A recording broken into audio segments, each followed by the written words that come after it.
So, depending on how I decide to edit this video, this will either be the first or second time you see me. In case it's the first, hi, my name is She Tried. I am a what is it, content creator or YouTuber, whatever. Girl, I like to read manga, Sujosi and BL in particular, and play video games and talk about how mentally ill I am. Anyway, uh, so today I have come back with a update or something. I don't know. I thought this is gonna be all over the place. But anyway, I guess to give context, I have been recorded this like intro for this reading blog before, but the book that I was talking about reading in the beginning, I have DNF'd. And I have DNF'd it because of the fact that it took me a minute to get through it. So I was like, no, I don't need to finish this series. So we are going to start over. And now we're going to break this up in parts. And we're going to now call this a hot Shujozi summer. See? Give me a little bit of time to think, okay? You know what I'm saying? That mental process and the delayed process and gotta work itself out, you know what I'm saying? So I am going to, throughout the summer, basically tackle my Shujozi TBR. Because when I tell y'all, it has gotten insane. And mind you, that time I just finished MomoCon last weekend. By the time this comes out, whatever. Anyway, I was at MomoCon and we did a manga swap, and I mainly got Shujozi. So now I have even more than I had before. But in my defense, I also like traded a lot of either Shujozi I was DNFing or DNF'd and System Shonen that I wasn't reading. So yeah. So we are just gonna focus on Shujozi just because of the fact that, number one, that's what I mainly read for the most part. I want to say the only shonen stuff I read is because of the fact it's like witches and vampires. That's literally it. I don't know why I thought I play myself and do like the fight comeback type shonen titles, because I know myself and I know I like to see that or see that animated versus reading it. So, but Shujozi, I can do both. I like to both read it and watch it. So we're going to pivot because I was originally reading, I don't have the book with me, but I was originally reading QQ Sweeper. And yeah, I didn't know, because of the fact that I am silly, I didn't know the fact that this series, like, I know it's a really popular series, but I didn't know about the books. And you know, the art in these books is so good that the bugs look a little too realistic for me. And it's about them cleaning up the bugs from people's minds. So I was like, you know what? I'm going to go ahead and DNF that. Take it out. Don't even worry about it no more. Don't even worry about it, sweetheart. So we're going to stick to Shujozi, but we are going to try again with Failure at God School. I've been meaning to read this anyway, so I want to go ahead and start with this. And it's only 2 volumes, so I know I can knock it out like pretty easily. You know, if all goes well, I don't have to DNF it, because I really don't. It really makes me sad when I have to DNF something that I thought I was gonna like. So yeah, I'm gonna do Failure at God School. I'm still sticking to rereading Otaku Vampire Love Bite and The Magical Girl Dandelion. I still have to read this volume. So I'm excited to get back to reading this, and hopefully this time my reading will go better. I really do resent the fact that I waited a whole month, essentially, or like 3 weeks to like start reading again, because of the fact that how much, like, because it stuff was like I really like the art and stuff and the characters, like I like loved them. It's like I felt like I like enjoyed them very immensely, like even from the beginning. But child, I can't do it. Like the art is too, like, unfortunately the art is a little too good. Like the art is a little too good because the bugs look a little too real for me. And mind you, I'm someone that reads like in like the middle of the night and something like that. So imagine me trying to read, and the next thing is a page of bugs, and I'm screaming. I can't be doing that. I'm in an apartment. Hopefully, all goes well with Failure to God School. I already know about Otaku, and I've low key already read like I want to say yeah, I think I already I read pretty much this first volume already like online before it got physical. So I'm just rereading it again just because to remind myself because I know that the second volume is coming out soon, and I know for a fact I haven't read, any part of that. So, sorry to QQ Sweeper, sorry to Queen's Quality. I know that, a lot of people revere that as really good shoujo and stuff. Child, I can't do it. Like, I couldn't even do Hell's Paradise. Like, I tried Hell's Paradise, child, couldn't do it. So, yeah. So, but of course, if that doesn't freak you out, like bugs and stuff, whatever, I definitely would recommend getting it. I found QQ Sweeper on Mercari. It's like an app that I think, and like you probably can also find like at thriftbooks.com. So yeah, I really hope my coochie isn't out. Anyway, I got y'all really far away for some reason. Anyway, but yeah, that's the new plan.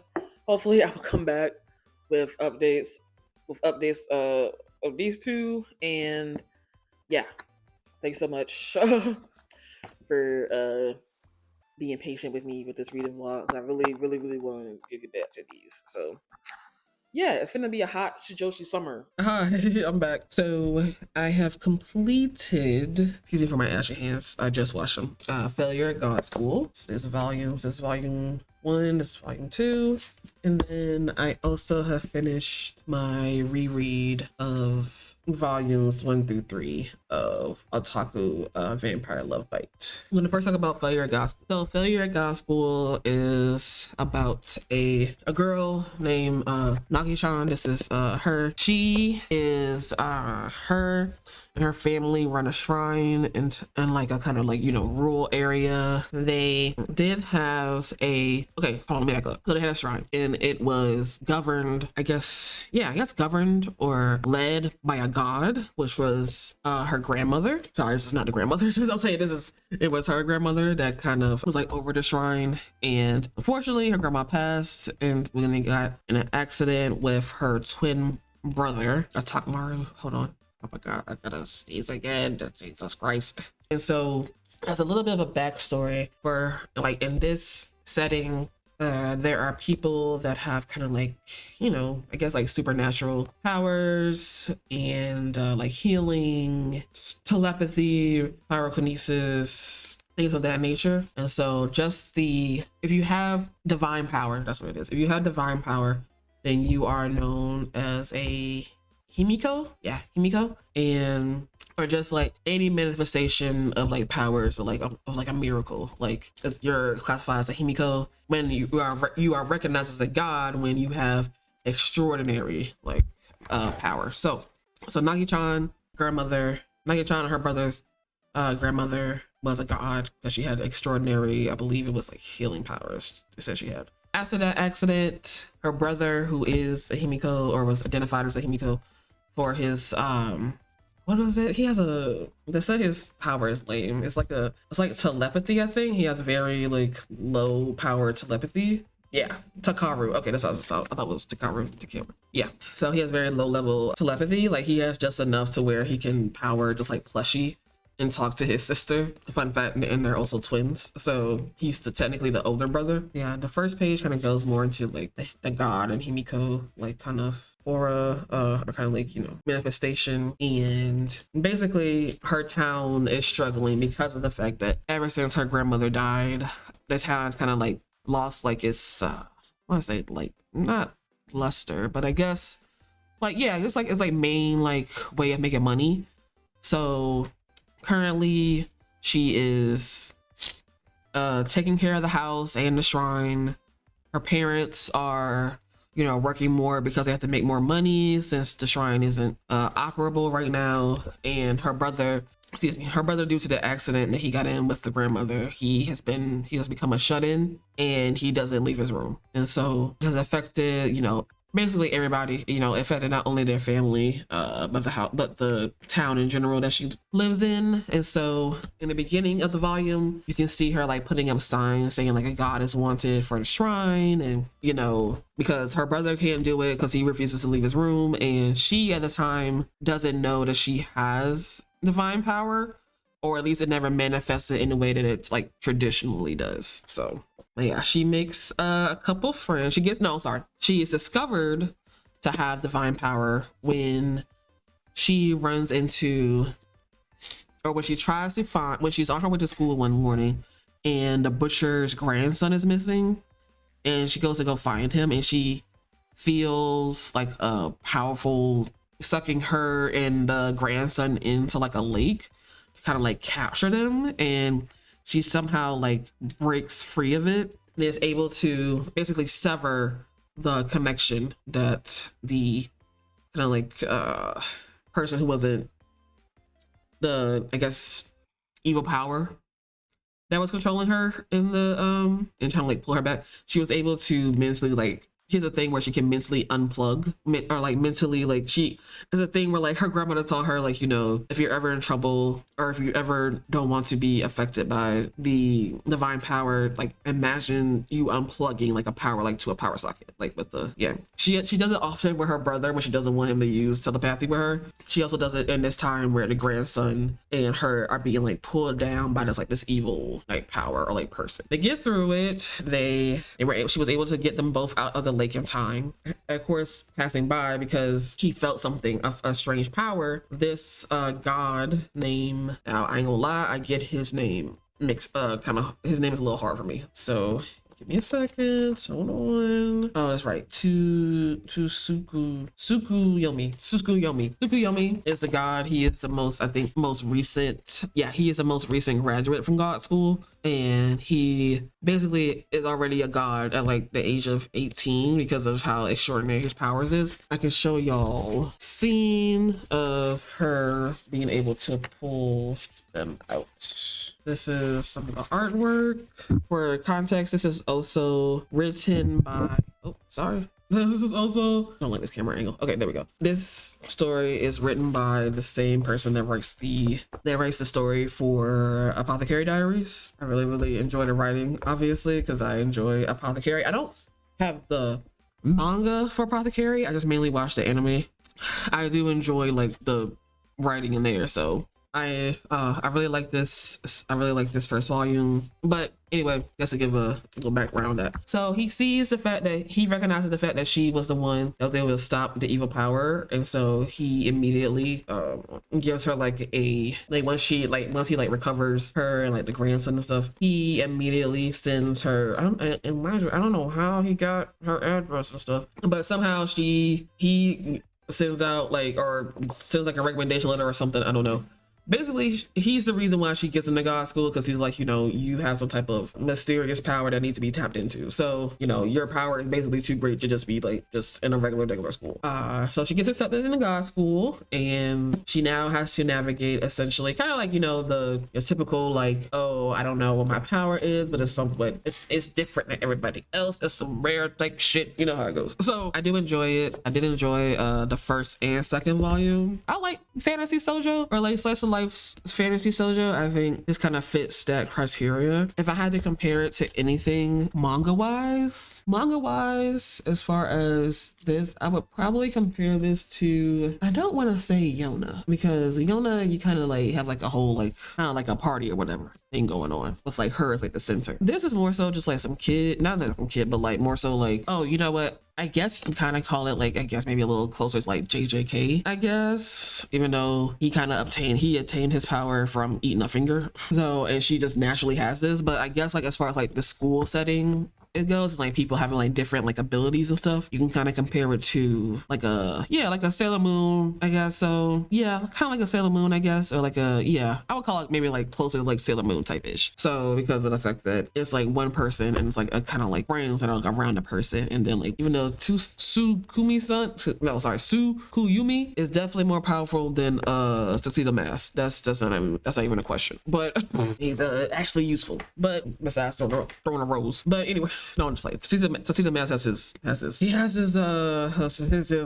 I guess uses. So she makes a couple friends at the school, and just her general, like, another thing that sets her apart is her athleticism, because of the fact that she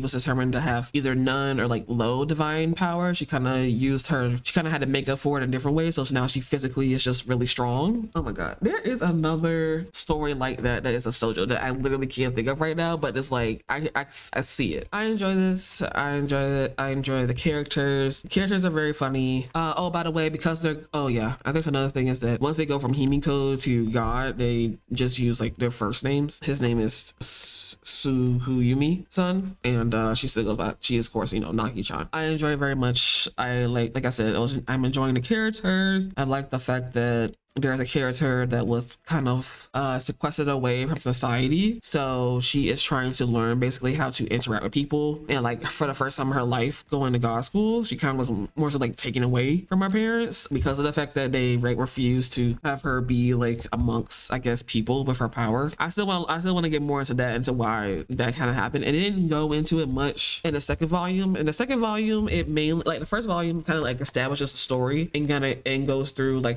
her, like Nagi-chan's like kind of first, I guess, like 3 months at the academy, and then volume 2 is mainly about her and her like group, or her classmates going through a orientation, high school orientation, like freshmen. So, and they're on a like scavenger hunt, stamp rally type beat. So it kind of like goes into more into this character.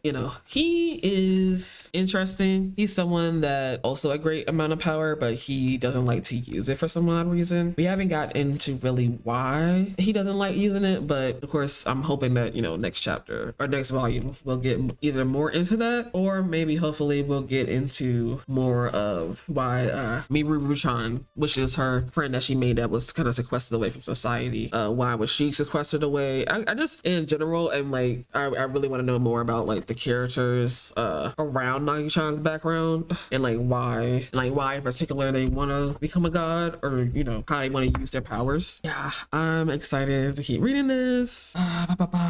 Let's see. Yeah, I don't know how many volumes are out right now in Japan. I know volume 3 is supposed to be coming out, I believe, in either July or August, so I'm looking forward to that. The next one that I kind of already talked about, Vampire Love Bite, which is goes to show how long it's been since I've done a proper reading vlog or like a review manga video, but I will put like the video if I can find it, that where I initially talked about this. I'm glad I got to reread it though, at least the first 3, because of the fact I haven't read it in a minute. I like forgot like a lot of stuff, so I'm kind of glad I got to reread it. Sorry y'all, I'm still trying to figure out how this camera works, even though I've had it for like what 4 years now. So yeah, this is Otaku Vampire Love Bite. This is the first 3 volumes. I have up to volumes 7, which 7 just came out, I want to say a couple weeks ago, so I am kind of like pacing myself so that way I don't get overwhelmed. I read these 5 this past week. As far as Otaku Vampire Love Bites, I don't know, I like I said, I will link the video, but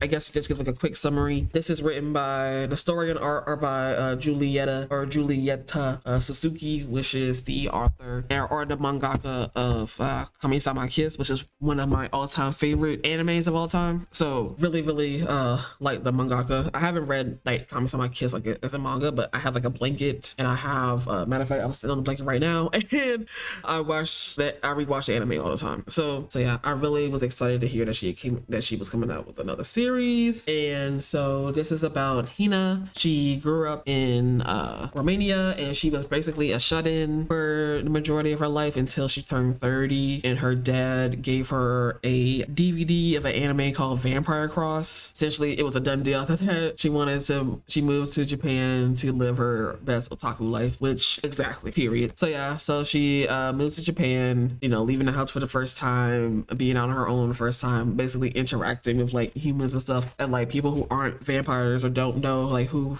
like her family is and stuff. She's able to do this and be amongst people too because of the fact that she doesn't drink from like people's like bodies, I guess, like human bodies. Like she doesn't like do like tooth to neck essentially is what I'm trying to say. She does blood bags. You kind of see like on the back right here. This is how she gets her like her nutrients and stuff because she's like a new age vampire and she's in like all that sucking on the neck thing. So, and she does sleep in a coffin, which I thought was very funny. So she moves to Japan. She of course obsessed with her favorite character, which is Mao. It's just a little plushie who looks like her next door neighbor Kayuta, and he has a very sweet tasting blood. So he's always having problems with vampires. He of course is cautious around her at first because like it's another vampire. You know, when we first meet Kayuta, there's a vampire living in his apartment because of the fact that he will not leave him alone and is constantly trying to drink his blood. And so Hina is like, girl, get away from him because he like stabs Hina like when they're like out somewhere one day. And Hina is like, because of the fact that, okay, so I guess another thing that it is kind of like another power system with this one. Essentially Hina is from like a big popular, or not a big popular family, but like I guess a very powerful vampire family. And so her dad is kind of like basically the boss of all the vampires, and so because of that she can like command any vampire that is lower ranked to her to do like whatever she wants, like whatever command she gives them they will do. And so she had to like get that vampire out of there because she was like, you're not gonna stab me and suck on my new friend's neck all the time. She got him out of there. Volume 1 is establishing that her relationship with Kayuta and her just in general trying to find like more otaku friends to talk about Vampire Cross with. She's going to the collab cafe, she's going to like the talk about the anime, she's on like social media trying to find friends to talk about it with. It's very, very cute. Volumes 2 and 3 are basically her just still adjusting to life, you know, in Japan. Her dad sends her a bodyguard named Victor that she grew up with, but she kind of like stopped interacting with when she caught him one day walking in on him sucking a lady's blood when she was like half naked. So she's trying to basically relearn how to like interact with him now that she's an adult too, I guess. I don't know, because I don't know how they haven't said yet what the longest living vampire is. So I'm thinking like as far as like vampire terms, she's still like pretty young, Hina, because she's like just 30. This volume and these 2 volumes she meets Hoshino, who's another vampire but does not want to tell Kayuta because they go to the same school. And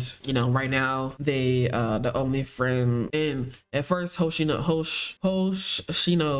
didn't like Hina at first either because he didn't like the fact that Kayuta like, you know, was spending time with her and that she was a vampire. He accepted her like so quickly, even though Hoshino hasn't had a chance to tell Kayuta that he's a vampire, and he's kind of like, you know, like what the fuck. And so they kind of have like a little, I won't say how, started to kill her because I don't know. So, but then Hoshino and Hina find out they both like Vampire Cross, so that's how they end up being friends and stuff. And so she's, you know, she says like, I don't look at you as like a vampire friend, I look at you as like an otaku friend like that, like, you know, you being a vampire doesn't mean anything to me.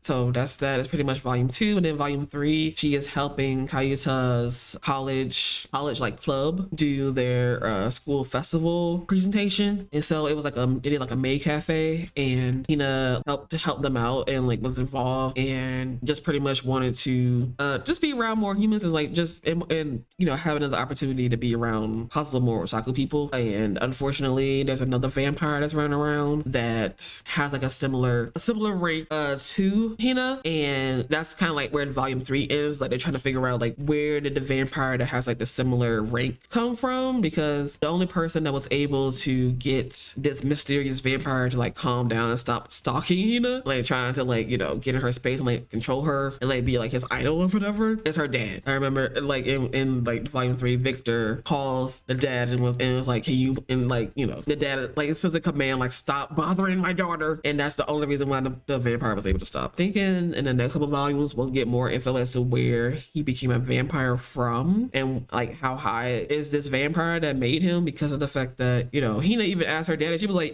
you step on my mama, and he was like, and the dad was like, you know how devoted I am to your mom, like please. that's yeah, volume 3 ended with basically the vampire finally being stopped, and Kayuta, Hoshino, Hina, and Victor were ended up able to enjoy their their hot spring trip that they took. So this is some of the art for this. Why is she on a flagpole? Why is she on a light pole? I forgot. This is Hoshino. Very, very cute. It's a really good shot of Hina.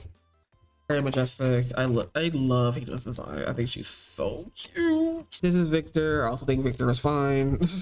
You know, I don't know what she sees in Kayuta. I don't know. But you know, I know he looks like her favorite character and all that. So I guess that's what it is. But I'm like, girl, Victor fine as hell. But I also know she looks at him as family. So I don't blame her for that.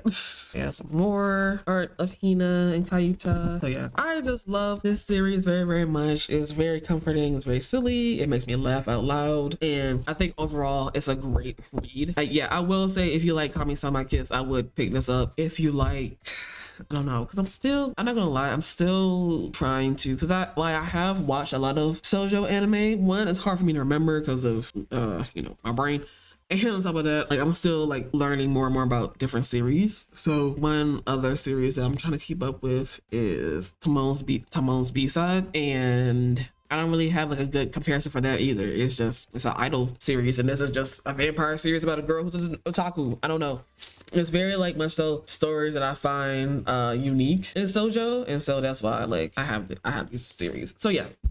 So that's gonna be it for this video. Thank y'all so much. Like I said earlier in the video, this is going to be a hot shoujoshi summer. I'm going to read probably majority shoujoshi. If I do run out, which I highly doubt, but if I do run out, I will just switch to like BL. Yeah, so that's pretty much it from me. By the time this video comes out, yeah, it'll be Pride, so happy Pride. And I hope to see y'all. Hope y'all come by and check me out next time. Hold on, let me put these up again so y'all can see. Oh no, please don't drop. Okay, I hope y'all enjoyed the video. I hope y'all go and check out this series, and I hope you come back to, you know, the channel to see more about the stuff I'm reading for the hot shoujoshi summer. Let me know down below what you're reading this summer, or what's on your TBR, what you're currently reading or whatever, or you know, let me know what other shoujoshi I should keep a lookout for, and I'll talk to y'all later.